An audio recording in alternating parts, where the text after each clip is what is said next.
Salve galera, como é que vocês estão? Lucas Aires aqui. Estamos começando mais um In Off, o programa que tira a luz um pouco dos jogadores e joga um pouco nos personagens dos bastidores das transmissões, da cobertura esportiva. E hoje a gente tem um grande personagem que vai participar também de uma grande cobertura, se é que ele já não tinha feito outras grandes coberturas. Estamos com o Vitor Sérgio Rodrigues, um dos principais comentaristas e jornalistas da TNT Esportes e um dos escolhidos para participar da cobertura em loco da Copa do Mundo de 2022 lá no Catar. Fala aí, Vitor, como é que você tá? Já tá com as malas prontas? Fala, Lucas. Um abraço para você, um abraço para toda a audiência aí do torcedores.com. Vou te dizer, cara, que minha mulher vai ficar maluca, né? Mas eu arrumo as coisas na última hora mesmo, assim. Então, se eu não me engano, acho que eu vou viajar dia 16. Eu não sei a hora, mas ou eu vou arrumar no dia 15 ou eu vou arrumar no próprio dia 16.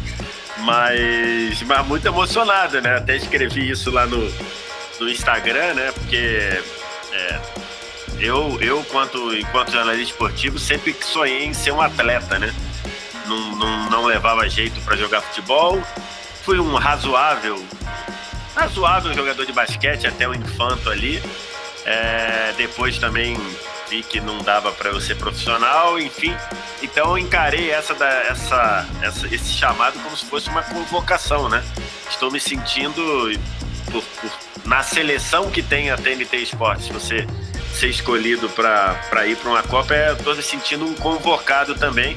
Muito emocionado e agora vamos lá, vamos pro Catar, que é uma Copa totalmente diferente, né, em vários aspectos, e vamos com essa responsabilidade de representar a seleção que o Esporte Interativo, que a TNT Esporte tem, e fazer o melhor trabalho possível, levando aí para a galera que curte o nosso trabalho. Já são mais de 2 décadas como jornalista. Como é que é a sensação de fazer um grande evento, mas já tendo aprendido tanta coisa?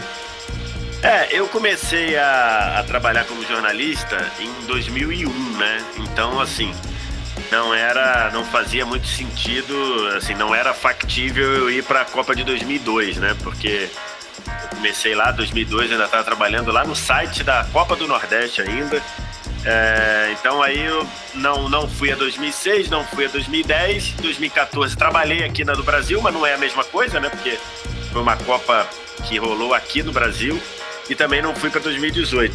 Já cobri 3 Olimpíadas, né? 2 fora do Brasil e uma no Brasil, e não tinha ainda coberto a Copa do Mundo.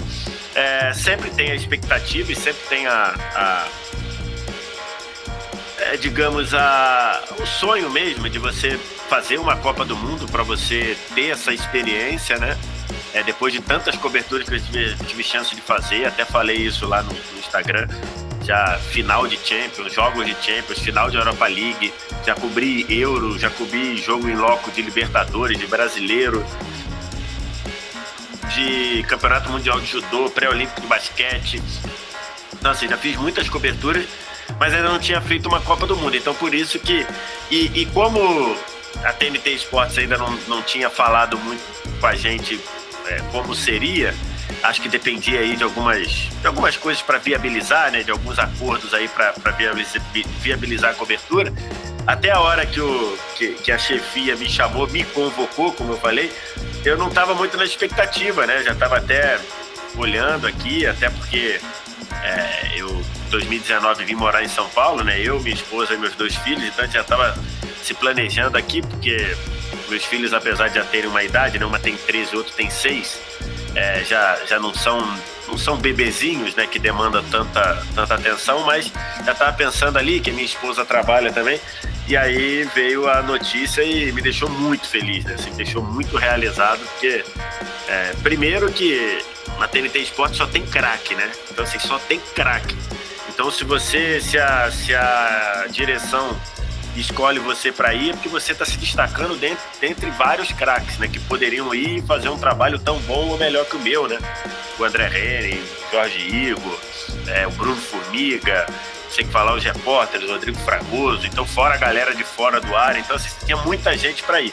E você ser escolhido depois de estar trabalhando 15 anos na empresa. Então, assim, tem um valor muito grande, né? Porque vê que você tem, na visão da chefia, você tem muito a contribuir dentre tantos craques que a gente tem. Pessoas até brincam que já perderam às vezes, de quantas vezes eu já chorei no ar, né? Assim, qualquer coisa, assim, bobear nessa entrevista eu vou chorar também, porque eu choro muito fácil, né? E de fato foi muito assim, vale muito, porque eu comemoro todas as vitórias, né? Eu comemoro vitórias grandes, vitórias médias, vitórias pequenas. Não comemoro derrota, mas tenho o pé no chão para aprender com derrotas, para especialmente não errar, não ser derrotado 2 vezes na mesma coisa, né?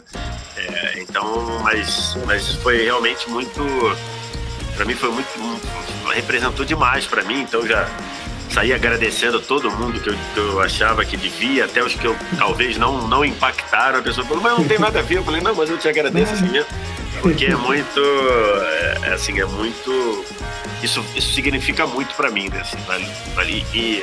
E também tem o seguinte, não é porque eu já fui a tantas essas, como eu falei aqui, que ir a mais uma não, pra mim eu comemoro sempre como se fosse a primeira, porque sei que é muito difícil ir. Vitor, a gente também tá com o Cido Vieira aqui com a gente, o colaborador aqui do Torcedores.com, os nossos principais colaboradores, ele também tá participando da conversa. Diga aí, Cido. Um abraço, Lucas, um abraço, Vitor Sérgio, que é uma referência aí pra gente que tá no jornalismo, né, já há muito tempo. E, Vitor, queria saber de você, você falou aí das 3 Olimpíadas, né, vários eventos, você ao longo da sua carreira, da sua trajetória, acabou cumprindo. Quais experiências, dá para usar a experiência desses eventos na Copa? O que você tem mais ou menos em mente de utilizar toda essa bagagem que você tem dentro da cobertura da Copa de 2022? Cara, tem muito assim, Cido.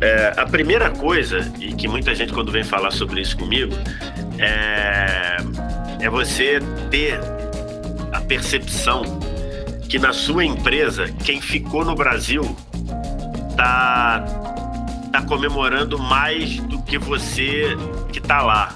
Porque eu já trabalhei em locais que ficava uma guerrinha de quem estava no Brasil com quem estava lá e só piorava o trabalho para a empresa, né? Então, assim, eu já fiz isso e assim, uma das coberturas foi muito ruim,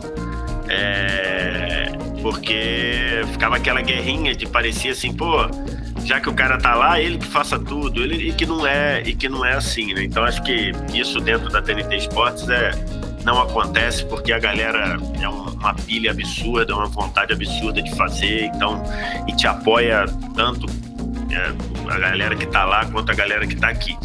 Acho que isso é o principal, e você ter essa guerrinha, digamos, esse ruído aí, é meio caminho andado para você enterrar a cobertura, né? Tem tipo uma mística dizendo que quem vai pra cobertura tá numa boa vida danada, e que é muito mentira. E quem tá na cobertura, se o cara tiver um mínimo de vontade de trabalhar com um pouquinho de amor ao que ele tá fazendo, quem tá lá vai trabalhar mais do que quem tá aqui, por uma razão lógica.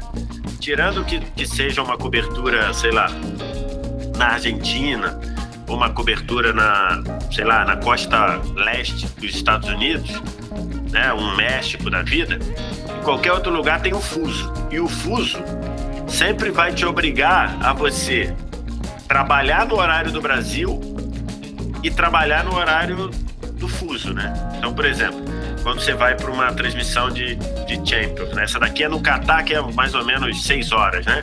Que é mais ou menos isso em algumas situações de Champions, que são 4 horas, 5 horas. Você acorda 8 horas do horário, sei lá, 7h30, 8 horas do horário lá, como se for uma transmissão de Champions. Você acorda 7h30, 8 horas no horário de lá para poder ir pegar o treino do time, ok? De manhã. E você vai dormir, sei lá, 10 da noite no horário brasileiro, porque é a hora que acaba o programa. Não faz sentido você mandar o cara para lá e ele entrar no programa gravado, né? Em alguns lugares até fazem, mas aqui na TNT Esportes a gente sempre queria o cara ao vivo. Então você vai dormir aqui, beleza, você acordou no horário 8 da manhã lá e vai dormir no horário brasileiro 10 da noite. Bota 4 horas aí, 10, 11, 12, meia-noite, 1, 2, você vai dormir 2. 3, se forem 5. Então, assim, então você tem a primeira coisa, né? Você vai acordar no horário do país que você está e você vai dormir no horário do Brasil sempre. E isso, logicamente, custa horas de sono. Você vai se alimentar quando dá. Você vai ter que fazer mais de uma coisa. Então os caras falam assim, eu sou só comentarista. Se você é só comentarista, você não vai. Se você falar assim, eu só vou comentar, você não vai, porque você vai ter que fazer tudo. Uma hora você vai ter que carregar coisa, outra hora você vai ter que ajudar na edição, outra hora você vai ter que funcionar como repórter, outra hora você vai ter que segurar a câmera pro teu companheiro gravar. Então, assim, quem vai para uma cobertura assim faz tudo, né? Às vezes chega em casa aí, parente pergunta, pô, você fez jogo lá em Madrid, você conheceu tal coisa? Eu falei, não conheci nada, eu conheci o aeroporto, o hotel e o estádio, porque não dá tempo. Você foi em Paris, você conheceu tal coisa? Não dá. Então, assim, é isso, são as coisas que você vai aprendendo. Até porque vai ter jogo um atrás do outro, né? E tudo na mesma cidade, então eu imagino que você vai estar aí em quase todas, assim, né? Então, você tem ali toda uma questão de... O Qatar, todos os estádios, no máximo 2 horas de diferença um pro outro, né? Então é mais ou menos como se, como se fizesse uma Copa do Mundo num raio, num raio da cidade de São Paulo, né? Então, ali você tivesse ali tudo isso. Na grande São Paulo, talvez, se fizesse uma Copa do Mundo na grande São Paulo. Que isso, por um lado, é bom, por outro, vai te exigir um planejamento muito forte, né? De você saber, tem esse jogo aqui, esse aqui, qual é o segundo do dia, então... o primeiro jogo do dia é mais fraco, vamos pular ele, vamos pro segundo, vamos fazer o segundo e o quarto.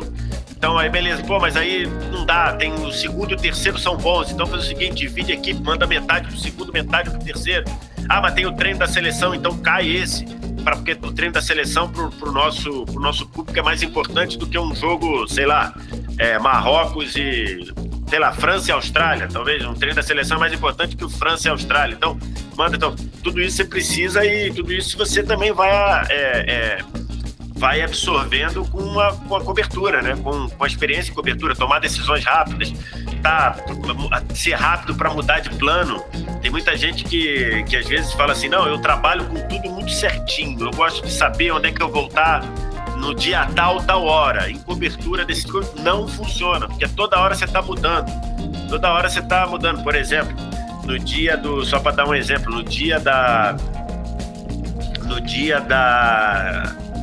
que aquele imbecil daquele padre atacou o Vanderlei, eu tava no vôlei. Eu fui fazer a cobertura do LPDT, eu tava no vôlei. Eu tava no vôlei fazendo o Ouro do Brasil, que foi no mesmo horário. Aí na hora lá o cara falou, o padre atacou o Vanderlei, sai daí e vai pra lá pro Estádio Olímpico Velho, né? Que foi onde foi a chegada da maratona. Então você já vai... acabou o vôlei aqui, então vai pra lá e vai escrevendo no caminho e manda por e-mail. Então se você for, né? Então na minha escala lá tava fazer o vôlei. Se você não tá adaptado à mudança, você se dá mal, você fala, caramba, o que eu faço agora? Então o cara fala, não, beleza, acabou o vôlei, então já vou saindo pra lá, já cata tudo, cata laptop, fecha, bota na mochila, vai escrevendo no celular, manda por e-mail pra chegar lá pra ver o Vanderlei chegando, porque o padre, entendeu? Então, esse tipo de coisa acontece e você tem que estar pronto pra se adaptar, né? Um outro porém dessa cobertura é que você tá indo pela TNT Esportes, que não tem os direitos de transmissão sobre a Copa do Mundo. Vocês encaram isso como um desafio? Você acha que a Copa do Mundo é um bom lugar, talvez um bom torneio, no caso, para poder fazer uma cobertura sem transmissão, sem direitos de transmissão? Isso é uma outra mística assim, que as pessoas criam, né, de dizer que só pode fazer uma boa cobertura, só pode ter bons resultados quem transmite, quem tem os direitos de transmissão. A TNT Esportes, na época ainda Esporte Interativo, ela desde a Copa de 2014, por exemplo, ela tem os melhores resultados das métricas de mídia social, são melhores do que as organizações Globo que têm os direitos da Copa, né? Então o post lá tem um post muito, muito famoso que ficou na época do Davi Luiz saindo chorando lá depois do 7-1, aquele post nosso da TNT Esportes foi o mais curtido, o mais engajado, o mais retweetado de todos, incluindo todas as que fizeram, né? Então, assim, não necessariamente você precisa dos direitos de transmissões para fazer um bom trabalho. A Copa do Mundo é algo muito seletivo, né? Só quem tem os direitos aqui são as organizações Globo, e que agora é a gente fazer o nosso trabalho. Nós, da TNT Esportes, fazemos ótimo trabalho, excelente trabalho com o que a gente tem direito, como, por exemplo, a Champions League, que sem nenhum problema de querer ser soberbo, nós mudamos o padrão de cobertura da Champions League no Brasil, e também fazemos um ótimo trabalho com o que a gente não tem direito, a ponto de, na Olimpíada, por exemplo, nós também não tínhamos direitos. Você via os atletas vindo interagir com o nosso post. Então, se você pega, por exemplo, o ouro do Ítalo no surf, ele vinha comentar no nosso post. A fadinha do skate, a mesma coisa. Jogadores, a mesma coisa. Eles sabem que nós fazemos um trabalho que fala com o torcedor, que fala com o público. Então, eles próprios vinham. Então, assim, pra gente isso é maravilhoso. Uma outra questão relativa a essa Copa do Mundo que eu queria saber um pouco da sua opinião, da sua visão, é em como que você entende ou pensa que a questão dos direitos humanos, que, né, vem sendo denunciados no Catar há algum tempo, podem interferir ou participar da sua cobertura, da sua e do canal. Então, logicamente a TNT vai preparar aí algumas orientações, porque a gente está indo para um país cujas tradições, cuja cultura é muito diferente da cultura do Brasil, né? Não estou fazendo juízo de valor aqui, mas tem muitas coisas diferentes. Então, por exemplo, eu sou um cara que fala muito alto. Então, não sei se eu falar alto no meio da rua lá, isso vai me trazer um problema. Tô falando sério, pode ser que traga, não sei. De repente eu tô atrapalhando uma reza numa mesquita do lado, né? Tô citando aqui um exemplo. Então, acho que a gente tem esses desafios para falar. A questão de direitos humanos, acho que a FIFA deveria ter pensado nisso antes, né? A FIFA tomou algumas decisões ruins. Hoje até a FIFA disse que, por exemplo, algum veículo, que agora eu não me lembro quem, fez uma consulta à FIFA sobre usar a bandeira do movimento LGBTQIA+, e a FIFA disse que vai ser permitido, que não vai ter nenhum problema e tudo, enfim. Você está indo para um país que tem, que em relação à sociedade ocidental, basicamente, você tem várias restrições ali. Tomara que a realização da Copa sirva para, na minha visão de mundo, né, abrir a cultura para uma igualdade maior, para um respeito maior, um respeito às escolhas. Agora, se a FIFA estava preocupada com isso, ela tinha que ter tomado essa decisão 10 anos atrás em não escolher o Catar, sempre lembrando, né? A FIFA ela escolheu Rússia e Catar junto. Quando ela escolheu a Rússia, o próprio caderno de encargos da FIFA, o próprio material que a FIFA distribuiu para quem ia votar, dizia que a melhor candidatura era da Inglaterra. Escolheram a Rússia. E agora, para a Copa do Mundo 2022, o resultado das inspeções dos delegados da FIFA diziam que a melhor candidatura era da Austrália e votaram na do Catar. Ainda com digamos, com a mentira de que a Copa seria no meio do ano. E todo mundo sabia que a Copa não seria no meio do ano. Então, assim, é mais absurdo ainda, né? Porque a candidatura foi feita com a Copa sendo jogada no meio do ano, que era, inclusive, uma obrigação do caderno de candidaturas. Estava lá escrito: você tem que fazer uma candidatura para que a Copa sendo realizada entre dos meses de junho e julho. Isso estava escrito lá. E a Catar ganhou assim e depois teve que mudar porque era impraticável. Então, assim, tem muita coisa errada na candidatura do Catar, na escolha do Catar como sede, mas agora tem mais o que fazer. Agora a Copa vai ser lá. Todos nós temos que aceitar, a palavra é aceitar e conviver com essas contradições, né, da FIFA, da Copa, mas passar e falar um pouco sobre futebol. Eu queria começar fazendo, nas minhas pesquisas eu entrei, né, no seu perfil no Twitter e tem um tweet fixado seu de 2021, que você disse que não aposta que o Brasil, não apostaria se precisasse apostar no Brasil campeão, e que era uma seleção que poderia ganhar de todo mundo mesmo sem empolgar. Um ano e tanto depois dessa análise, ela mudou? Qual a diferença que tem daquilo que você escreveu no ano passado? A única coisa que mudou daí é que agora ela empolga. Assim, eu continuo dizendo que o Brasil, eu não cravo que o Brasil vai ser campeão do mundo, porque eu não cravo que ninguém vai ser campeão do mundo, porque eu acho que é muito difícil. Hoje, se eu tivesse que apostar, eu apostaria que não seria, porque tem mais possibilidade de não ser do que ser, por uma questão matemática. Mas eu acho que hoje o Brasil joga um futebol que permite ganhar, e hoje ele empolga. Porque se você for ver aí, esse tweet que eu estou até olhando aqui, ele é do meio de 2021. Isso.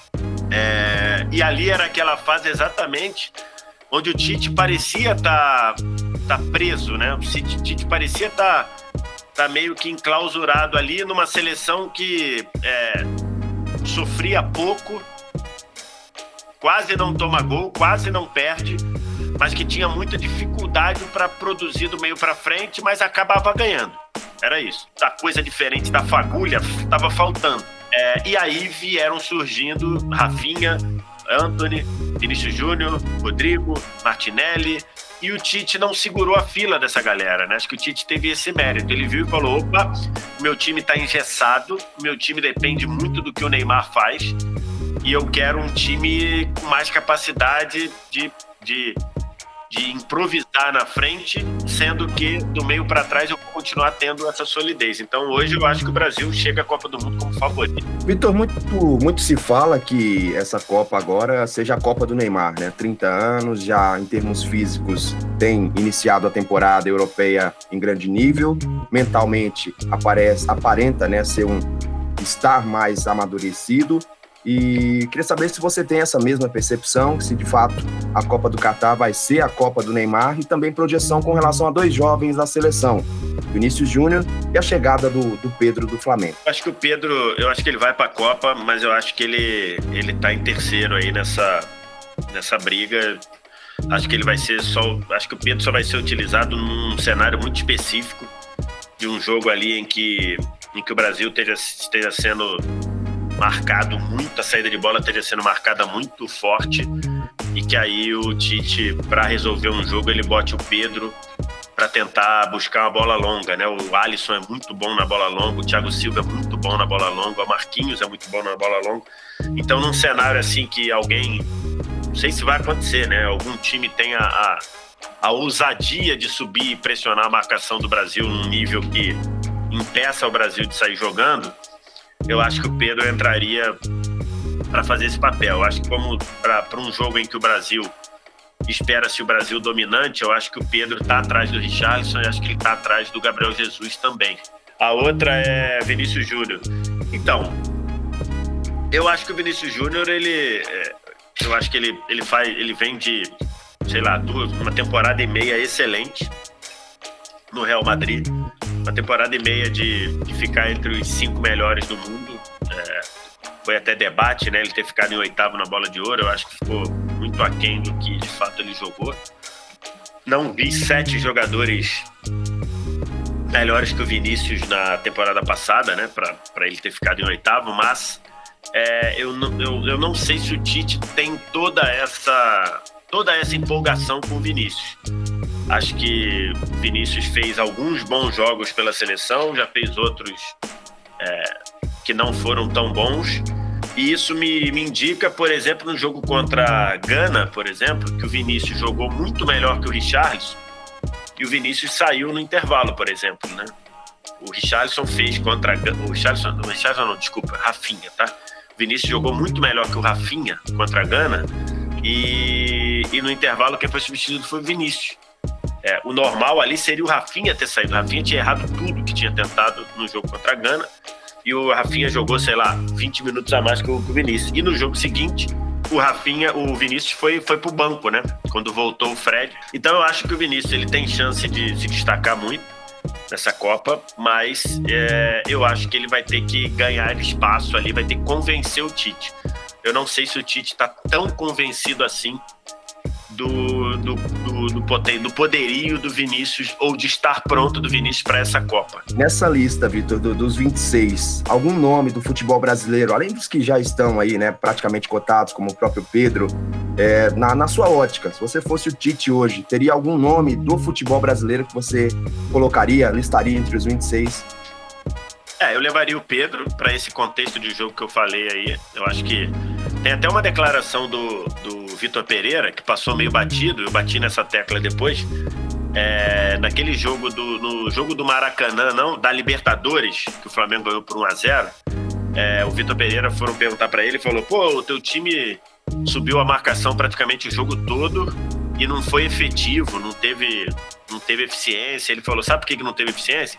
Porque quando o Flamengo viu que a gente encaixava a marcação, ele quebrava a bola pro Pedro na ligação direta, e o Pedro, ele arredondou todas, ele matou todas, ele acabou com a pressão do meu time. Ele falou essa expressão: o Pedro acabou com a pressão do meu time, porque ele recebia todas, o time saía e não conseguia fazer.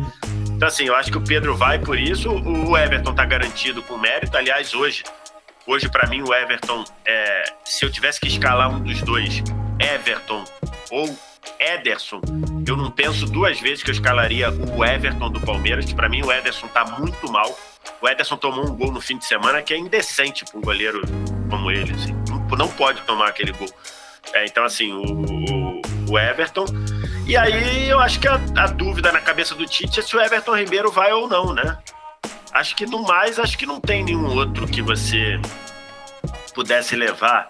Talvez se você quisesse levar um terceiro goleiro para experiência para o futuro, talvez levar o João Paulo, por exemplo, né? Valia levar, né, no caso, Alisson titular, o Everton do Palmeiras reserva e João Paulo como terceiro goleiro. Fagner na lateral direita, acho que o melhor momento dele já passou, não levaria. O Arana eu acho que poderia ir como reserva, mas se machucou, então não dá mais pro Arana. Então acho que seria isso aí mesmo, o Everton e Pedro.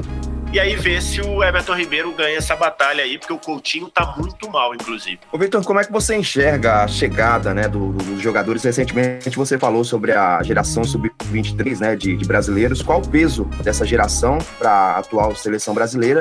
Também esses jovens que estão surgindo e que para Copas Futuras, 2026, quem sabe, Endrick, Vitor Roque, o Ângelo também, que tem aparecido muito bem. Como é que você analisa esse contexto da nova geração? Acho que está muito claro que o Brasil sempre produziu e sempre vai produzir jogador, né?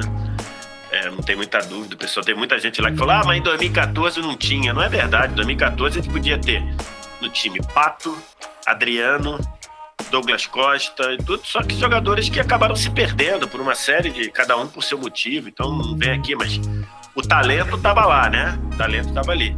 Acho que a gente tem aí uma galera muito nova que já está na seleção: Vinícius Júnior, Rodrigo, Martinelli e por aí vai, Antony. E uma galera que tá vindo aí com muita capacidade, né? Que assim, com muita qualidade mesmo. E é uma geração, a Sub-23, pelo menos, que já tem sido decisiva, né? Eu acho que eles que acabaram dando essa destravada na seleção, que nem o Tite estava falando, que não tinha planejado, né? Eu acho que eles que impuseram isso pra ele, né? Exatamente. E aí foi o mérito do Tite não segurar a fila, né? E falar: pô, é jovem, vamos botar os jovens. Foi a partir daí, né? O Antony se destacou muito na Olimpíada. O Pedro iria para a Olimpíada, não foi porque o Flamengo não liberou. O Vinícius ia, o Real não liberou. O Rodrigo a mesma coisa. Então, assim, era uma galera que vinha forte, que vem forte e que para 2026 vai dar muita condição para o Brasil, né? Além disso, além desses moleques, ainda tem o Neymar, que é um extra classe. A verdade é essa. É um extra classe e o Neymar, que é um cara que pode ser um desequilíbrio de uma Copa. Pode ser um cara... Eu não gosto da expressão ganhar a Copa sozinho, porque acho que é muito coisa, mas algo perto disso o Neymar pode fazer. E agora ele tem companhia, muito boa companhia, para tentar fazer. Você estava falando que o Tite dessa vez não segurou a fila, e ele mesmo chegou a falar em entrevistas que uma das coisas que ele disse que aprendeu mais com a outra Copa é de poder fazer mudanças, não perder tempo com mudanças durante a Copa do Mundo, naquela coisa de, enfim, não perder tempo, não pensar demais. Quem que você acha que pode ser essa mudança na seleção brasileira? Ser tipo o Kleberson de 2002, o Mazinho de 94, o cara que toma uma vaga na seleção brasileira? Eu acho que, assim, eu não sei se... Igual ao Kleberson, acho que não tem, porque o Kleberson foi muito surpreendente, né? O Kleberson foi melhor jogador do Brasileiro em 2001, apesar de não ter ganhado os prêmios, ele foi o melhor, o Atlético foi campeão. E aí meio que atropelou lá. Mas eu acho que, por exemplo, o Bruno Guimarães, eu acho que é um cara que pode acabar ganhando a vaga ao longo da Copa, por exemplo, né? Eu acho que é um cara que pode ser isso.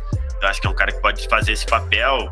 Ele na reta final das eliminatórias, ele estava entrando nos jogos ali, entrando como substituto ali e sempre participando de gol, de assistência. Então acho que jogando muito bem no Newcastle, a ponto de vários clubes de primeira prateleira estarem de olho nele.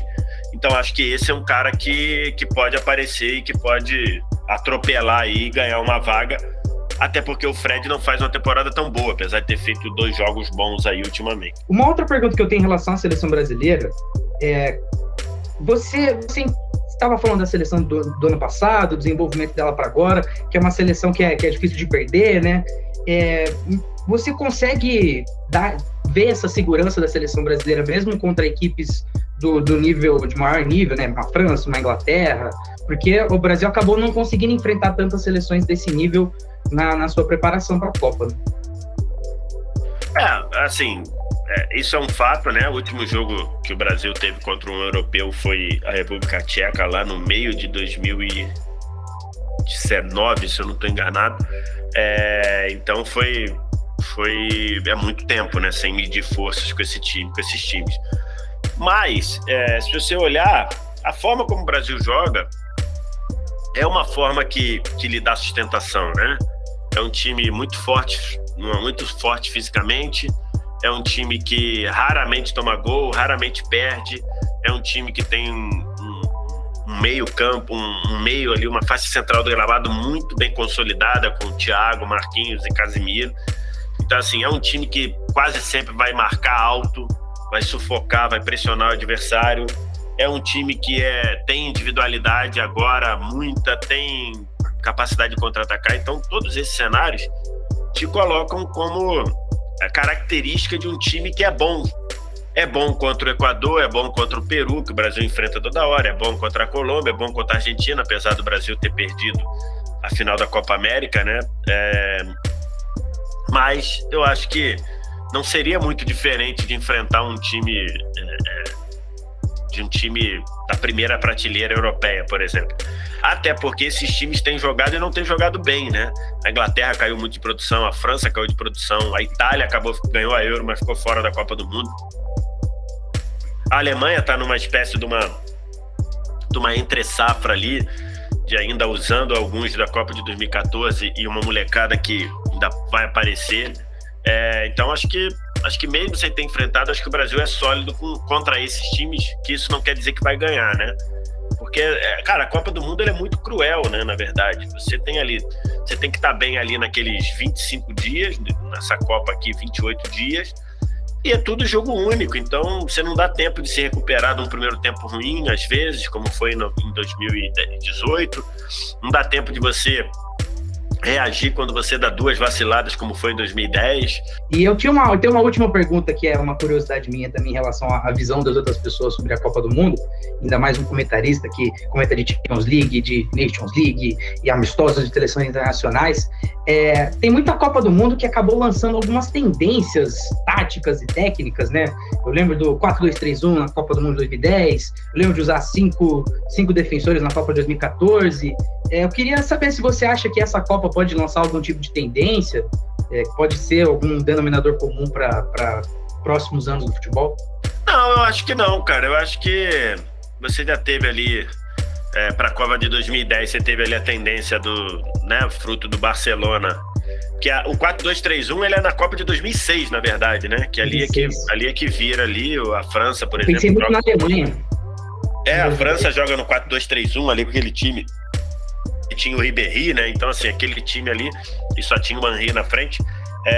2010 ficou muito ali marcado a questão do Barcelona de se defender com a bola, né? E a de 2014, a questão da pressão, né? A questão da pressão, da subida de marcação. Então você vê lá a Alemanha lá do Joachim Löw, que fazia isso, e várias seleções. Em 2010 ficou muito ali a linha de 5, que na verdade é uma revisitação do 3 zagueiros lá da Copa de 90, com uma adaptaçãozinha diferente. Eu não vejo nenhuma diferença muito grande, não. Eu acho que essa Copa vai ter uma coisa muito diferente, que é a primeira Copa com 5 substituições, né? Então acho que isso pode ser algo bem diferente e pode modificar muito o jogo, especialmente porque você trocar 5 é trocar metade da linha, né? Considerando que raramente você substitui o goleiro por decisão técnica, né? Você só substitui o goleiro por lesão ou por expulsão, que aí no caso você tem que botar o outro goleiro, mas considerando isso, você trocar 5 é você trocar metade dos jogadores de linha. Eu acho que isso pode gerar um impacto na Copa do Mundo para equipes que têm um elenco muito forte. Então, por exemplo, você pode, tipo a França, né? Apesar de ter um montão de lesão, tipo o Brasil, né? Você pode ter no banco Fabinho, Bruno Guimarães, Antony, Rodrigo, Vinícius Júnior e Gabriel Jesus. Entendeu? Então, assim, você pode ter no banco essa galera. Você pode botar 5 aí, você pode botar, sei lá, pode botar no segundo tempo. Você pode tirar 5 e botar Bruno Guimarães, Antony, Rodrigo, Vinícius Júnior e Gabriel Jesus, ou Pedro.